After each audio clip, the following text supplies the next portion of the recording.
Eu sempre vin, desde que cheguei aquí, a forza que ten, a capacidade de adaptación e, sobre todo, a vocación. Isto é un traballo e unha forma de vida vocacional. Viñen para o rural cando tiña 21 anos, non nacín aquí, nacín en Cataluña e nunca vin unha vaca.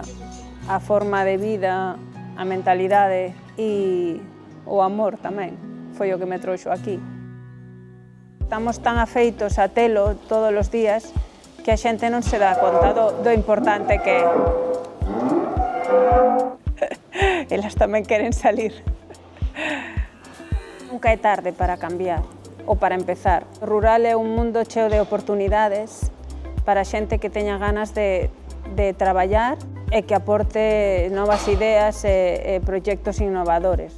Culturalmente estaba mal visto e non era atractivo para as novas xeneracións. Non hai en moitas explotacións relevo xeneracional. A verdade é que é sacrificado, todos os días do ano e non hai vacacións, non hai...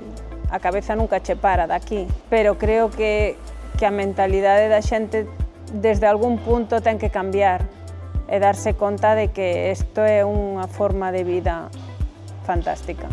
Fai 30 anos, cando eu viñan aquí, era moito máis difícil porque eu era muller, entonces era un mundo moi masculino e foi difícil. Eu sempre penso que as cousas difíciles costan máis esforzo, pero te fan máis sabio e máis duro. Hai días bons, hai días malos, hai días difíciles. Nunca entendín por que culturalmente este traballo está mal visto. E sobre todo aquí en Galicia, onde vivimos moita xente del. Que nos fai únicas? Sobre todo, estar orgullosos da forma en que temos de vivir e de traballar.